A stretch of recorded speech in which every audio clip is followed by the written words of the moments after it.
I had a couple 100,000 followers very, very quickly on that platform. And that's grown to 1.3 million. And it's wild, but that's what informed my strategy for all social media short form video. Rachel Pedersen, known as the Queen of Social Media, an entrepreneur and digital marketing expert. She founded Social Media United, an online university that equips individuals with effective social media strategies. Rachel's creative campaigns and unique approach have garnered her over 2 million followers across various platforms. With YouTube, there was a time where there was a snowball effect happening, and that lasted for years. And I stopped feeding the machine with long-form, great value-packed content. So it's actually really slowed down quite a bit in just the last few months, but it's still growing, which blows my mind. So the tipping point was the type of content that grows channels faster than anything else is what people are searching for. I don't care how many experts say that's not how you grow. That's how they all grew in the beginning. It's always during the period of the giving, the how-to, the things that aren't sexy or attractive or fun. What advice would you give someone who sucks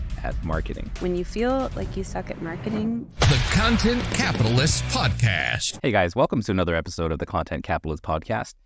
Today I've got a guest with me who I've been following and learning from, and best of all, being entertained by online since I think 2017 when we ran into each other. I believe it was at Disney World in Florida because there was a conference going on there. Now, her name is Rachel Pedersen. You've probably heard of her, or you may have seen her book, Unfiltered, or you may have seen her really, really funny and entertaining, while being educational, TikToks online. And if you haven't, then this is your introduction to Rachel Pedersen. Rachel, welcome to the show. Ken, thank you so much for having me. I'm excited to be here. Rachel, I want to start off by saying thank you so much for sharing things that a lot of people put behind a paywall or behind like a membership, or like all these different obstacles people try to do, which I don't think is a bad thing, but it just seems to be a different direction than you're going. You share so much for free online in your free live streams, in your mini courses, or, PDFs and things like that. So that's some gratitude I want to give to you, because there's been a lot of times when my team has been, I see something that's really useful, and I just forward it to them, and they've been studying your stuff, using it for work for my clients and my agency. So that's right up front. I think you've done a great job of leading with value. Thank you. That's something that obviously I wanted to do from the very beginning. When you start a business, it can be hard to feel really like abundant and that there is opportunity everywhere because it's smaller in the beginning. And I just remembered thinking, I want to remember to grow how much I give as everything else grows. As more opportunities do come to me, I want to give back as much as I can to the people who are like me, where I was Googling everything and YouTubing everything and trying to find free resources. And what was really interesting is I kind of noticed that there wasn't any type of tipping point happening. And I was like, what if I've got this all wrong? What if I just have to give? And then that changes the entire equation. And that was actually what created the tipping point, was making kind of a motto of, I'm going to give more for free than most people do in their paid programs. And let's just knock it out of the park. And it really honestly changed kind of the trajectory of my business, which is really fun. Yeah. Now I'm going to go straight into some questions that I have kind of got saved up. And I think that what you just said is going to dovetail really well with that. You announced not so long ago that you got to a certain number of YouTube subscribers, but before you weren't really talking about it. And I sense that there's been a recent uptick. What do you think is the reason for that? And or any other tips on growing YouTube? With YouTube, it's interesting because there was a time where there was a snowball effect happening. And that was really actually a couple of years ago. And that snowball lasted for years. And I stopped feeding the machine with long-form, great value-packed content. More on that at some other point. And so it's actually really slowed down quite a bit in just the last few months, but it's still growing, which blows my mind. So I'm at 146,000 subscribers and 21 million views, which is just what? It kind of blows my mind a little bit. But what was the tipping point was really and truly what everyone doesn't want to do. And it's what everybody avoids. The type of content that grows channels faster than anything else is what people are searching for. And I don't care how many experts say that's not how you grow. That's how they all grew in the beginning. I've always looked to see, where'd you start? Where'd you grow? Where was your tipping point? And it's always during the period of the giving, the how-to, the things that aren't sexy or attractive or fun. Things like, here's how you set up a live stream on Facebook. It works because a lot of the gurus don't want to do it. It's not exciting. And that's really and truly what grows more than anything. My top videos are all pretty straightforward, boring tutorials, and they brought people into the ecosystem. That's really interesting. So you're saying that when you, like, while you're still in that early growth stage, that's when you focus on that. But later on, people will follow you for your, like, your brand and your notoriety. Does it change at some point, or do you still do both?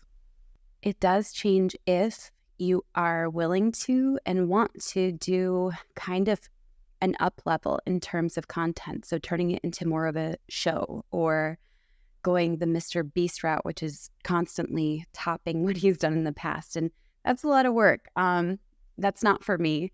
So I'm just actually going to go back to the original how-tos and tutorials, and simple, recorded here with just my webcam. And those have worked so well for growth. And in the last few months, I haven't produced any long form videos on YouTube because I just get too tired and it's really draining for me. So I was like, I'm going to take a break from it and come back to it when I'm excited about it again, so I don't burn out on it, you know?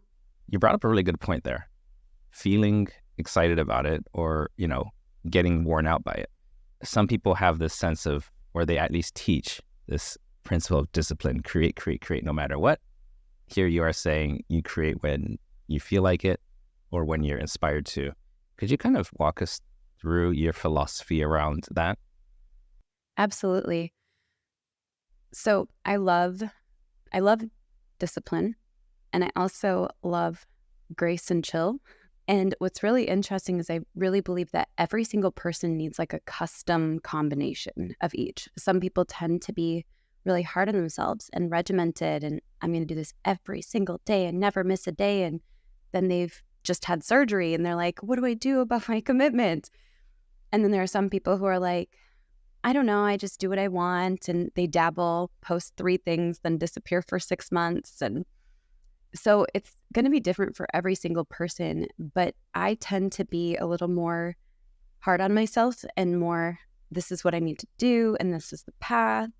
And I sometimes ignore those, and I think we all kind of do a little bit. We ignore those red flags of, I'm starting to feel a little toasty. I'm not liking this platform anymore. I'm not feeling passionate. I'm starting to grow resentful. Like, what am I doing here? So in more recent years, I've learned that it's okay to not be everywhere at all times. But if you're going to take a break from one platform, just kind of make sure you're clear on where you're moving, so that you're not just taking your foot off of the gas everywhere and removing all of the snowball, the pressure, the growth, the traffic, the views, everything. Now, I just finished binging your 6-part docuseries on YouTube. And I loved it. But you did say on there one time that I think the question was, it was cut off, but the question must have been something like, do you ever feel like giving up? And you say more often than you know, or like almost every month, I think is what you said. Now, is this like about business in general, or is it more focused around like the output and the content creation?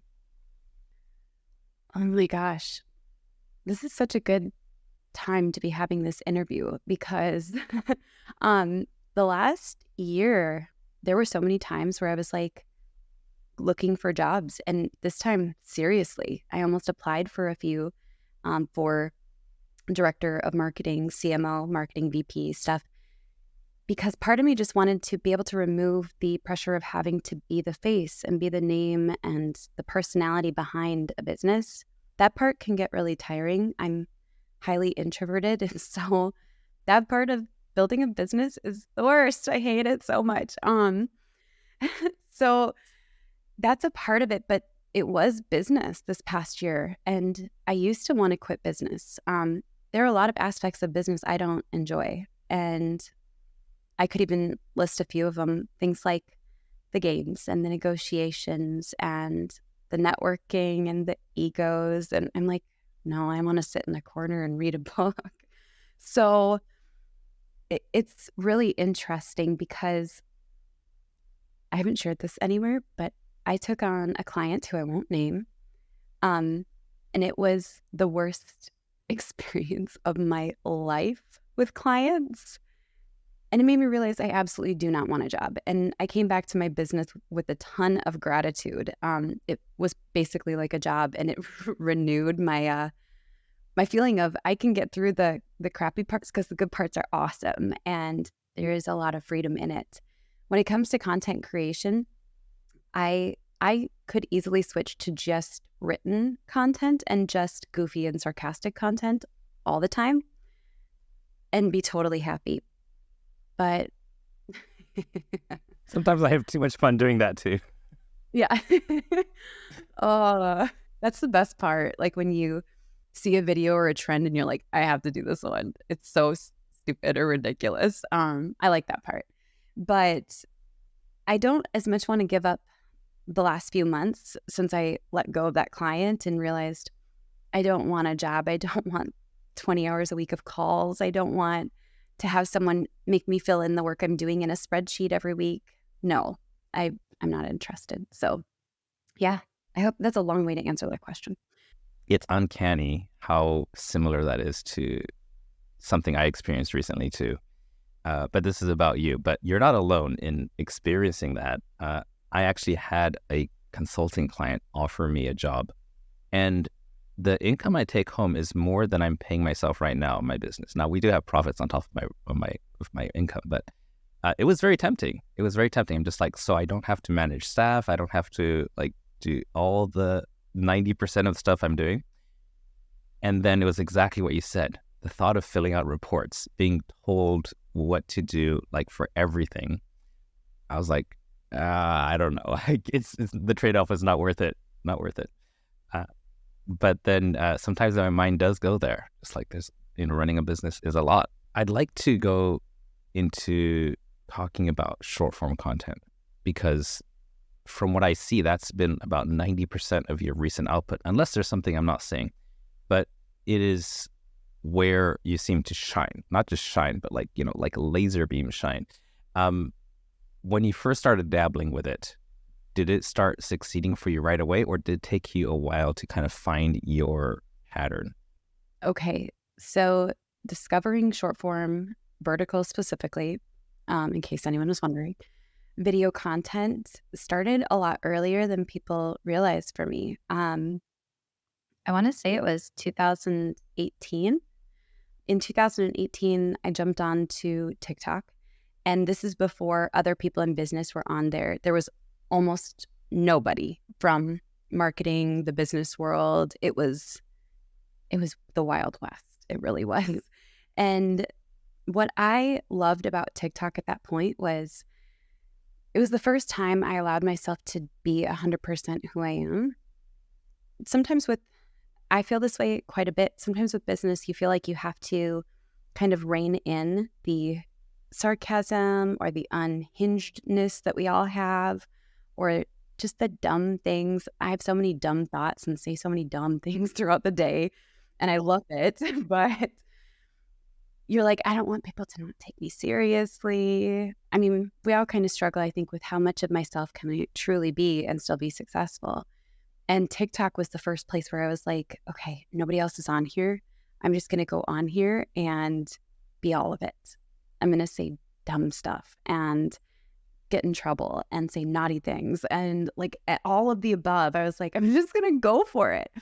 And Ken, it was really freeing. I loved early TikTok, not so much because it was TikTok, but because it was the place where I learned people will still be okay with that. Like they'll still want to learn about business. And yes, you can be a goofball and do a dance very badly, and people will still be like, oh, this is relatable. I can't dance either. And I'm like, wait, I can't dance. But it really helped me across the board to realize it was okay to just put it kind of all out there. And if people don't like it, that's fine. That's totally fine. Skip it. Hide my posts. Don't follow me. That's all right. There's plenty of people who will. But that was where I discovered that short form could blow up. So when I started creating, at first, it was really cringy. My kids have seen my early videos thanks to their friends sending them to them. And that's awful. But I kept just trying. And within a few months, I started hitting some viral videos for back then. I was reaching, the first one, it hit 9,000. And I was like, this is nothing like I've ever experienced before. This is big. And then a couple videos later, I hit 60,000. And then everything just started snowballing. And so it kind of trickled down. And then there's YouTube Shorts, Instagram Reels. And yeah, it's quite a phenomenon how everybody's trying to play catch up with TikTok by just, copying their format and their system. But TikTok definitely took the lead with that. And that was quite amazing how quickly it blew up. This is a personal question because I'm genuinely curious. When I watch your TikToks, I'm thinking to myself, does she do this all in one take and upload it? Or is she doing each angle like once or twice until she feels she's nailed it and then uploads it? Would you share that? Or if you don't want to, that's okay. Yeah, definitely. So I do it in one take with the exception of if I go like bleh or whatever in the middle of a word. So I just record like this. I go da da da da da da, and then I go here, and then I go and da da da da da da da. And then if I like go to the next angle and I go and then I'll re-record that one portion, but the rest is all one take. I'm pretty good at flowing with things, and I think that's just because of my background in speaking and like theater and improv. So when it's action time, you just have to go with it. And so if the wrong word comes out, you can even flip it mid-sentence and say, not that, this instead. I don't know why I said that. And then you just keep going. So yeah, I'm a big one taker on most stuff. Love that. And when you do it, are you scripting it or is it more just a framework you're following? Oh boy, neither. So yeah. So when I go into filming content, and this is different for my clients because they need more of frameworks and scripts and an explanation and an example, the first line finely tuned. When I go into filming any type of video, unless it's a sponsored video, then you have to have scripts approved. I actually hate following scripts with a passion. So when I go into filming a video, I think, what is the feeling that I want to generate with this? So I have some video styles that I call outrage videos, and I'll share a story that I'm really mad about and then what to do instead. I have some videos where I'll say, the feeling I want to share is gratitude, and I want to share why I'm so, lucky, fortunate, excited, happy, etc. But I just really think about the feeling and then I just go into it from there. But I don't follow frameworks. I think, frameworks are a great starting place. And then once you know how to follow them really well, you kind of get to a place where you say, I don't really need that framework anymore. I know what will work. Great. I think that's a sign that you've really mastered everything it takes to generate that feeling afterwards. Well, and no, it really is. I'm still with frameworks when I do my own stuff. And I think I need to graduate at some point and think about this feeling I want to leave people with, the emotion, right? And everything leads to that. But I will say, if frameworks and scripts work really well for you and they don't hold you back, you can always keep going with frameworks and scripts. For me, they just make me feel like I'm held back, and I don't like have to memorize specific words or an order of words. I'm like, I just want to free flow. Yesterday, I posted up on Facebook, and you may have seen it. I tagged you, and I said, I'm about to interview Rachel Pedersen, Queen of Social Media Marketing. Hope you don't mind the title. What questions should I ask? Now, I've got a few that came in. I'm going to shoot some of these at you, the ones that look interesting. Is that okay? Okay, so we got Fabian, and he asks, what advice would you give someone who is a great coach and great at sales but sucks at marketing? Ooh. When you feel like you suck at marketing, stop calling it marketing. That's a really big one. Just think I am helping someone, and it can help to think of one person in particular. Sometimes if you're stuck with your marketing, you can get creative in terms of helping people and maybe hop on a Zoom call with several people who actually wanted to pick your brain anyways and tell them to bring up to 10 questions each. Set up your phone to the side of the camera so it looks like it's kind of interview style, and then answer their questions concisely in less than 60 seconds. Don't make it marketing, make it documenting the process of helping people. Perfect. Like that. Jacob has a question here. He has a couple, actually. I'm just going to pick one or two of them. He actually listed 5.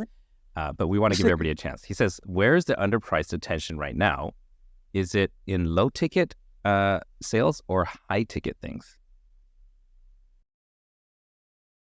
I have been saying for a little while that the market is shifting, and it normally shifts like this from the high to the low ends of the range. But right now I'm seeing a divide happening. So it's super high ticket for the ultra affluent clients that we work with on premium pricing, and then it's low ticket. So that's one thing I'm noticing is that there's just a divide. The middle's clearing out quite a bit. But underpriced attention, it's wild because I'm seeing so many people give up right now, give up on businesses, give up on content creation, give up on certain platforms. There is room everywhere right now. It's actually kind of mind-blowing to see. So pick the platforms you like, go there and deliver more value than what you're seeing out there. Good. And do you still see people jumping from like low ticket and then doing all the material there and then coming into your high ticket? Or are you seeing people kind of like your customers sticking to one or the other after they come in? What's really interesting is I don't have an ascension, like not a beautiful one. I have no high ticket offer except for my like ultra affluent, done for you, marketing consulting, etc. And those clients sometimes buy my low ticket offers first in courses, and then they're like, yep, we definitely want her. And that doesn't matter what the prices are there. But I really have 2 different audiences, which is interesting, but I don't see a clean ascension happening the way it used to happen. Great. Next one. Tips about how to grow a podcast using social media. And this is again from Jacob. Oh boy, I'm not amazing at this. I'm really not. My podcast hasn't grown for a while. So this is going to be interesting, but I really believe that the secret to creating an amazing podcast isn't recording what you want to talk about, but figuring out what people want to hear about. And then crafting your titles in a way that it's easy to market. I don't do that. I'm like, I'm just going to talk about whatever I want to talk about. And if people like it, cool. And if they don't, that's fine. Don't listen. If I did the other thing, it would be so much easier to market. And then I imagine literally you create short form videos, everything. You share a little bit from the podcast. And then you say, the rest of this is broken down in my podcast. It's in the link in my bio. That's really interesting because and this is me personally. My clients' stuff does so much better than mine, and sometimes it's embarrassing. But I think that there's different personality types. But one thing that I used to see do really well, but I think is way overdone now, and we actually do this for our clients. So I'm being very transparent here. It's not performing as well as it used to. Is taking clips from long interviews and then doing what's called retention editing, where you're cutting it up so everything is super, super tight. There's graphics, there's movement, there's charts and, music and sound effects, anything to get people to stay another millisecond. I think that we're on the end of the bell curve for that format. Are you seeing that too? I have never done that style of editing ever. I've always loved it though. I'm a sucker for edited trailer style videos. I'm a sucker for retention videos, but for some reason, I've just never gotten into creating them. I don't know why. Okay. I like that though. My cat Here's one is from our going mutual friend. Hey. Oh, it's all right. What's his name or her name? This is Pearl. She is really unfriendly most of the time, but she likes me. So, okay. Perfect. Miss me. We'll censor that. Yeah. her bits. Use that in the retention podcast clip, please. Okay, we got our mutual friend here, Russ Rufino, asked, what's the ideal daily content strategy? Ooh, okay. I actually can pull up That's a big question, I know, but he just dropped it like that. So I'm just going to give it to you how he did. Well, I'll first and foremost say that for every single person, it's going to be different. Some people have more capacity for video than others. If you wanted to really and truly produce the kind of sweet spot of content for each and every platform, it would be somewhere between 2 and 5 pieces of content for Facebook. I actually grew the fastest on my Facebook profile specifically when I was posting 5 reels a day, just reposts, and then also posting 5 pieces of content, just written content, story content, etc., which is a lot. 5 of each? That's when I grew. And this is to your page or profile? Profile. Okay. Yep. Okay, you can go, ma'am. Go. When it comes to short form video, just make it clear I did not push her. Okay. So I've noticed that audiences in most industries tend to respond really well to 2 to 5 emails a week. That seems to be really realistic as long as they're good and not just sales emails.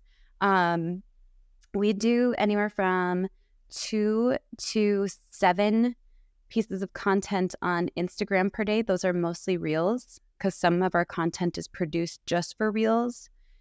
On IG specifically, on TikTok, 3, 5, whatever per day, Monday through Friday for all of these, by the way, and 3 to 5 YouTube videos per week if they're good. If they're not, don't do them.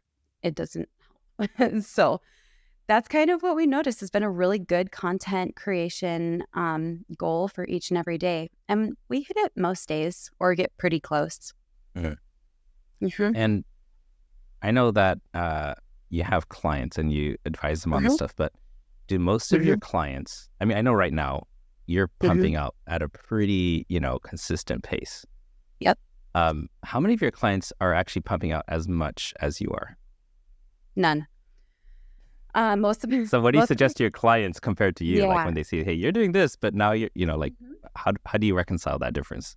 I literally say that usually that's not what they say. They'll say, you talk about how you grew by 24,000 followers overnight. We want to learn how to do that. And I'm like, great. Are you ready to start doing 5 pieces of content per day on this platform? And these are the styles they need to be. They're like, absolutely not. And I'm like, okay, cool. So let's get you to like 2 times a week. Considering you've posted nothing in the last year, let's get you there. And then we can amp it up from there. And they're like, okay. And I'll share things like when you give me a Google Drive with B-roll in these formats, and there are at least 100 pieces of content, we can start to create baselines for content, and then we can speed up from there. And that usually actually motivates them pretty well. Yeah. Yeah.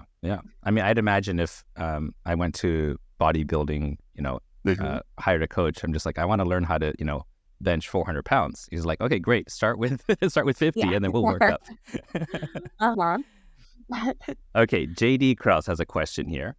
He asks, how did your relationship with your horses help you personally and in your business? I did notice you're posting about your horses quite a bit. Yeah. Oh my gosh. Um, I would say that my horses, so we have 3 horses. 2 of them are mine. One is my daughter's. She earned it with some big goals and achievements, which is really cool. Hers is named Lego, which is short for Lindy's Legacy, because horses have wild names if they're from the right pedigrees or something. I don't know. So I have 2 horses. They're both rescue horses, Rosie and Brad. And they have not helped with my business at all. They're actually, they require a lot of time and attention, and they require me to slow down. You don't get to shortcut anything. So they're teaching me lessons that are continual parallel lessons to business. You don't get to shortcut the process. You have to put in the time. If you don't, it shows. They've taken a lot of time away from business in a wonderful way. But in my personal life, they've really shifted everything. It's been so wild. They've made me more confident in physical situations. They've humbled me time and time and time again. Both of our horses are pretty dangerous, the 2 that aren't our daughters. Brad's almost 2,500 pounds now, and he's as tall as a moose, and he gets really scared. He gets really triggered in every situation. So it's taught me to slow down and understand that sometimes there are stories behind people that you just don't see, and you can never know. It's wild when it's an animal. You can't ask them, who did this to you, or how did this happen? And Rosie is actively aggressive and slams me into door frames and runs me into fences, and she broke Paul's pinky, and they've really redirected some of my focus. I feel like they've actually rounded out who I am as a person, and that's trickled into business a lot. And I'm actually in the middle of, I'm over halfway done with my certification to become an equine specialist in mental health and education. So I don't know where any of that's going to go, Ken. I have no idea, but I'm just doing it, and we'll see what happens. Wow. It sounds like you adopted, I don't know if you'd call it a hobby or kind of like a purpose-driven thing, or if it's just, like passion-driven, but something that you can't exactly control. You have to work so much with it and understand it's so much more powerful than you, but be okay with it. And that's something that I think, for me as a business owner, I realize the more I behave like that, like understanding I can't control a lot of stuff, the better mood I'm in, because, it's, what happens, and then you move and you pivot along with it. And yes, horses are really freaking powerful when, if they're putting their muscle up against you, that's nuts. Okay, great. I'm just picturing myself there. I'm a shorty. I'm 5'4.5". I put a half there because that's important for me. So if I'm standing next to those horses, I'm just like, holy crap. Yeah, I'm 5'3.5". So okay, I'm and a half. Good. Yep, 5'3.5". Yes. Okay. Love it. Kapena Decker asks, how has content marketing changed over all the years since you've been on social media? What worked in the beginning that doesn't currently work for you right now? Oh, man. This is interesting.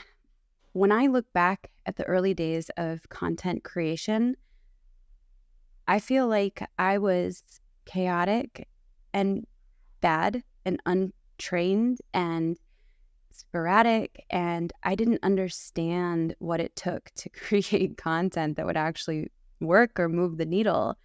But yet I was just trying everything. And so it's interesting because the only things that really seemed to perform really well in the beginning were the emotional storytelling. The only difference was back then I felt like I didn't use great copywriting. So it was kind of luck at times.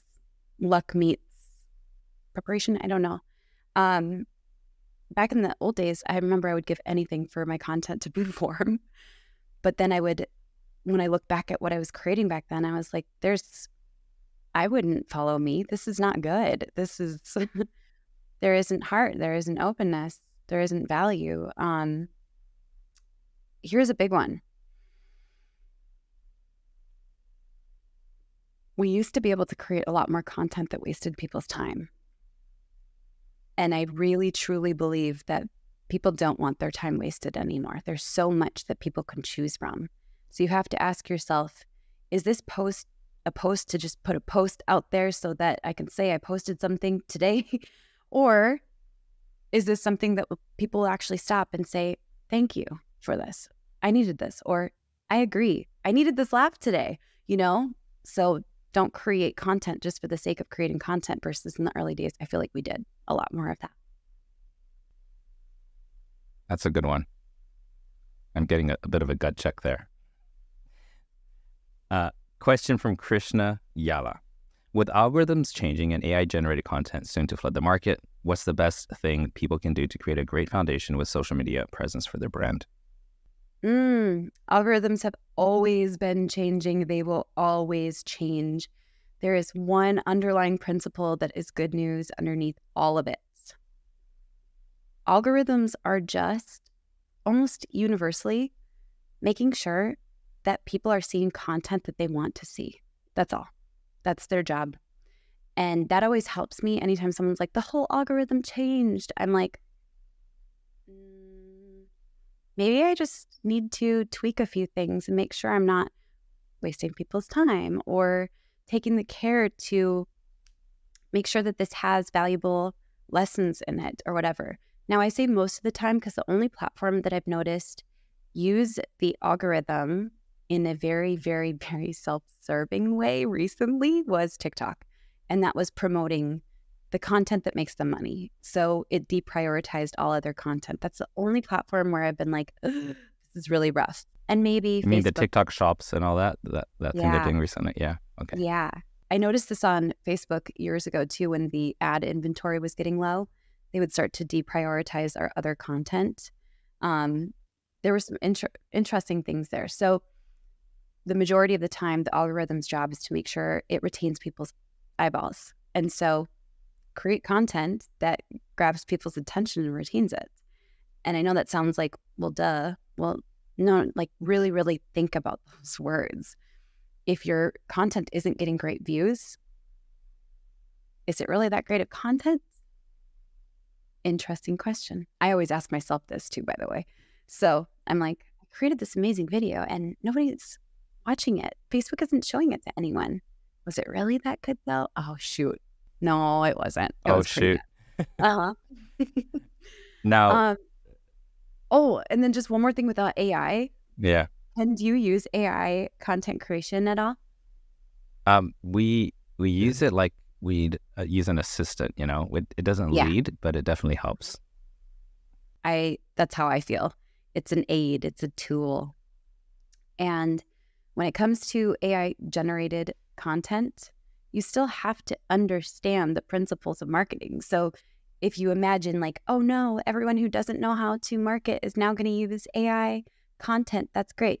It's not going to perform if they don't understand how to grab people's attention, retain people's attention, and leave people with a good feeling.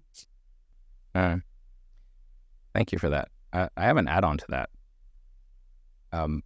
Right now, I know that you have a lot of ideas for stuff you want to shoot, but I want the listeners, the rest of us, to kind of get an idea for like, what's the ratio between how much time do you think about, creating a great video versus actually shooting it?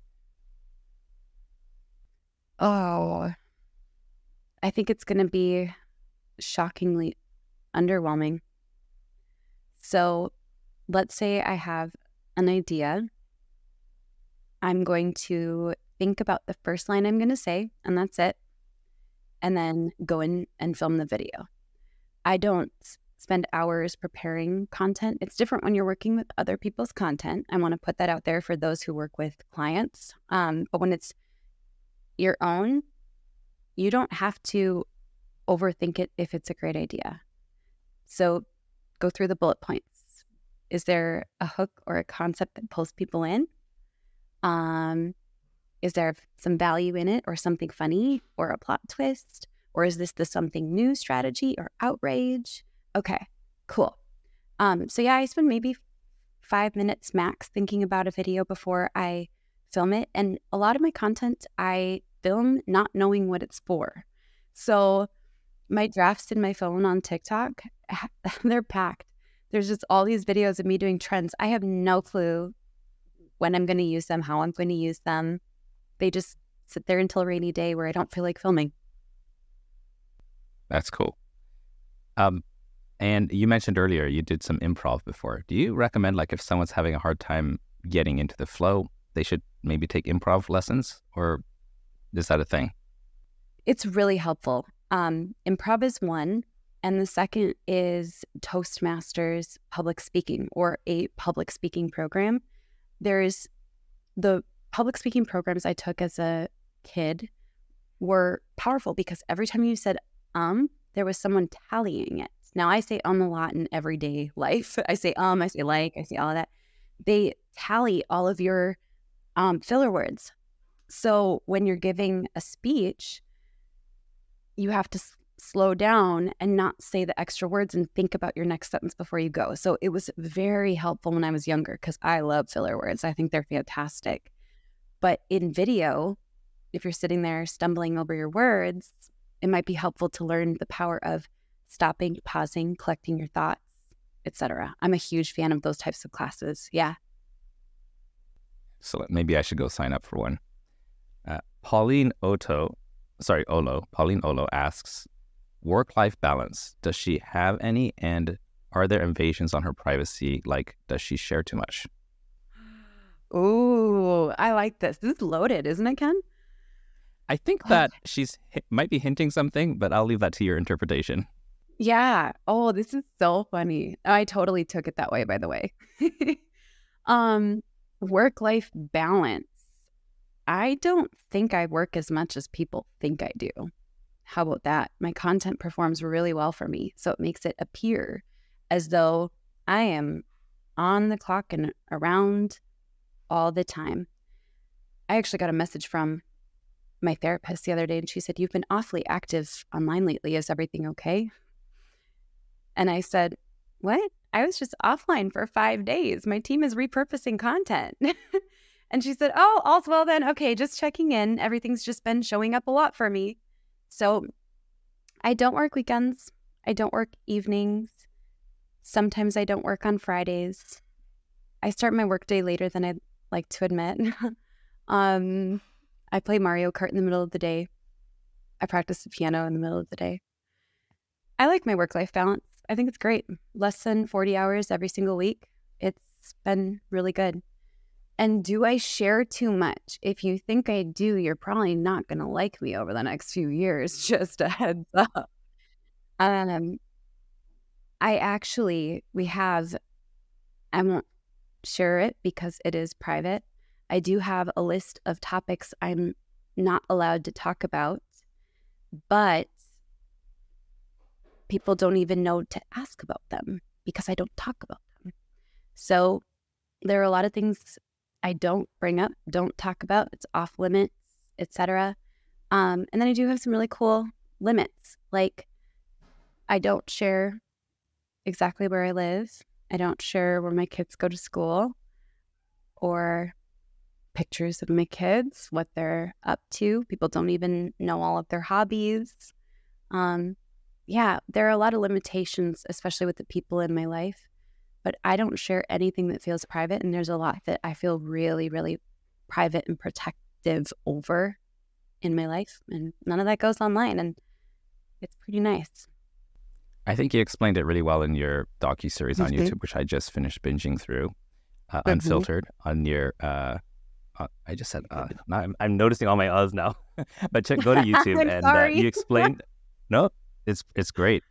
I think I need to have like a shock, electric shock wristband that's going to detect it and then zap me every time. But you explained it really well. So I do suggest anybody listening, check out the link in the show notes. I'll link up that playlist. Last question, Carrie O'Connor. She says, that girl knows how to hustle. She might be a digital queen, but I suspect there is a strong work ethic too. Give her my regards. Regards to you from Carrie. Ask her, what's your advice on what to spend your time and effort on if you don't have the time to put in a big effort? What's the best ROI with limited time? Oh, man. We're going to go straight to revenue generating tasks. Those are really big. If you need clients, start getting on LinkedIn, finding some people who might need support. Start putting out a couple videos a month on YouTube. Really and truly, you want to attract people with their pain points. Connect with people in Facebook groups, meaning look for people who are hiring. They show up all the time in Facebook groups, entrepreneurial ones, all of the time. The person who posts an opportunity may not be the one that hires you, but if your response is well crafted, other people will read through the comments and you'll stand out to them for years to come. So revenue generating activities, generate clients, get your products in front of customers. Those are the most important things that you can do. Great. Now the last one's from me. This one's a little bit selfish, okay? And if I'm putting you on the spot too much, you tell me and I will back off. But if I were to make a video or post to get people from social media to go and listen to this podcast, this one that we're listening to right now, could you guide me through your thought process on that? Yeah, so the immediate thing that I think of is, what is the angle? What is the angle? There's always the easy one, how Rachel Pedersen built an 8-figure empire working less than 40 hours per week. There is how this bipolar entrepreneur built an 8-figure empire. Like, those types of things really pull people in. They have to almost be like a little bit salacious, more so than even this interview was. But I think that's a really great way to pull people in. And for those who are watching, depending on what the angle is that is used, yes, I am bipolar. Yes, we built an 8-figure empire, but I never use the word empire. I'm just like, whatever. As I Can we say how I'm this 5'3" Yeah. girl from Minnesota, how this short woman, yeah, I would really think about, like, what is the angle? And I think those do really well when you hit on the salacious side of it. I study e-news and people a lot, more so e-news, and they use kind of that outrage with the titles of all of their articles just to make sure that people click. And once people click, they can get what they're looking for. Now, if I were to make that into a video, what do you think would be more effective? Like short clips that tease people to watch it, or let's say like a 30-second video where I talk about it? I would do one of each. And good answer. Yep. Yeah, I like both. Okay, we're going to wrap this up. Rachel, thank you so much for being on the show. I did it again. If somebody were, which I believe they will, want to get in touch with you or find out more about you, where's the best place for them to go? Easiest place to find me is rachelpedersen.com, and that's all E's and a D in my last name. That tripped me up the first time when I tried to type your name. It's a unique spelling. I love it. Pedersen, right? That's not to be forgotten. Well, that's it for now, guys. The fact that you listened or watched all the way to the end tells me that there was something about Rachel, something about what we discussed that connected with you. What I'd love for you to do, if you're listening to this on the podcast, is head on over, put a comment down below about what was it for you, and also give it as many stars as you think it deserves. And with Rachel, it's always 5 stars. And for everybody else who might be watching this, I'll see you next week.